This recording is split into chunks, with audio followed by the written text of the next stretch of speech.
Hello বন্ধুরা, আমি শর্মিষ্ঠা। আমার চ্যানেলে তোমাদের সকলকে জানাই স্বাগত, সকলকে জানাই অনেক অনেক ভালোবাসা। আজকে শ্রাবণ মাসের তৃতীয় সোমবার, তো সকালবেলা ঘুম থেকে উঠেই চলে এসেছি আকন্দ ফুল পাড়তে। বাবার পুজো তো, তার জন্য। তো বাবার আমি একনিষ্ঠ ভক্ত, তো বাবার পুজোর দিন ঠিক করেছি যে এই শ্রাবণ মাসের প্রত্যেকটা সোমবারেই আমি নির্জলে উপোস থেকে আগে বাবার মাথায় জল ঢালি, বাবার পুজো করি, তারপর কিছু মুখে দিই। তো প্রথমেই বাবার স্নান জলটাই খাই। তো এই দেখো পুজো আমার হয়ে গেছে। পুজোর সময় আমি ভিডিও করিনি, কীভাবে পুজো করি যদি তোমরা জানতে চাও তাহলে অবশ্যই ভিডিও করে দেখাবো। আর আমাদের এখানে এত এখন এই কালো কালো পিঁপড়েগুলো হয়েছে, ঠাকুরের পুজো দিতে দিতেই দেখি কি যে প্রসাদে একদম পুরো পিঁপড়ে ভর্তি হয়ে গেছে। তো স্নান জল খেয়ে তারপরে আমি আজকে খেয়ে নিচ্ছি সাবু, সাথে একটা কালাকাঁদ নিয়েছি, আর নারকেল কুচি নিয়েছি, একটু দুধ নিয়েছি, আর দই নিয়েছি। এটা একসাথে মেখে খেয়ে দিয়ে স্কুলে চলে যাব। খাওয়া হয়ে যাওয়ার পরে দেখো আমি রেডি হয়ে গেছি স্কুলে যাওয়ার জন্য।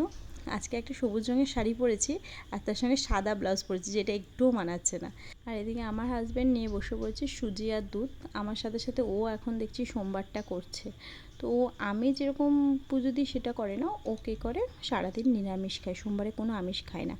স্কুল থেকে এসেই দুপুরবেলা আমি বসে গেছি একটু ফল নিয়ে, একটু বেদানা নিয়েছি, একটা আপেল নিয়েছি, আর অল্প মুসম্বি নিয়েছি। তো এগুলোই খাবো। মুসম্বিটা জুস করে মেয়েকেই খাইয়ে দেবো, কারণ মুসম্বি আমার একদম ভালো লাগে না। তো খাওয়া দাওয়ার পরে একটা বিশাল বড় সারপ্রাইজ, যেটা আমি তোমরা নিশ্চয়ই থাম্বনেলে দেখে ফেলেছো, টাইটেলও দেখেছো। আমাদের বাড়িতে কুচিনা চিমনি বসছে। তো আজকে এই দিনে প্রথমে উনি কাজ করে চলে গেলেন, তারপরে আমারই একটা স্টুডেন্টে, তো ও ইলেকট্রিকের যে কাজগুলো থাকে সেইগুলি ও করছে। আর খুব খুব খুব মজা লাগছে কি মানে কুচিনা আমাদের ঘরে প্রথম বসলো বলে। আর এদিকে মেয়েকে নিয়ে বিকেলবেলা চলে এসেছি ছাদে। মেয়ে একটু খেলাধুলা করছে, সঙ্গে একটু গাছগুলোতে জলও দিয়ে দিচ্ছে। এইটা কিন্তু পুরো আমার দেখে দেখে শিখেছে। আমি এখন আগে মানে এসে জল দিতাম, সে এখন আমাকে আর দিতে দেয় না, ও নিজেই দেখি জল দিয়ে দিচ্ছে। তারপরে ও কিতকিত খেলছে, কয়েকটা দাগ টেনেছে, আর সেগুলোকেও খেলছে, আর তারপরে বসে গেল পড়তে।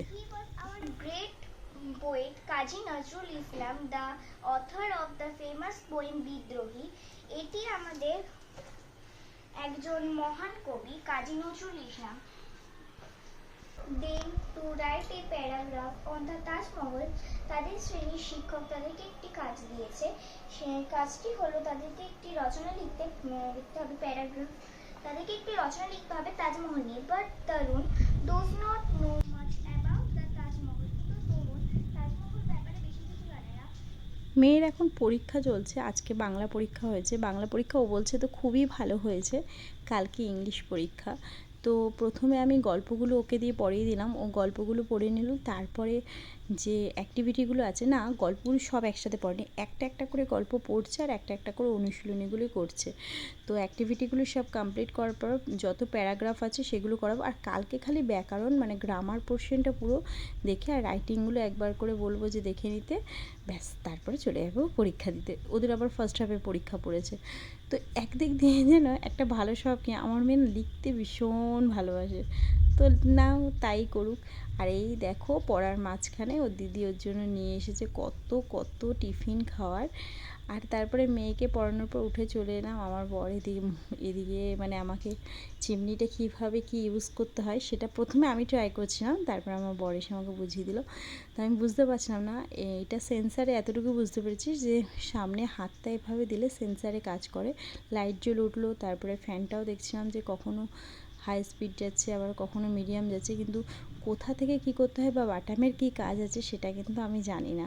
তো সেটা আমি বুঝিও না, ওইটা নিজে নিজে ট্রাই করছিলাম আমি। তারপরে হাজব্যান্ডকে ডাকলাম, ওকে বললাম যে তুমি আমাকে একটু দেখিয়ে দাও যে কীভাবে কী করতে হয়।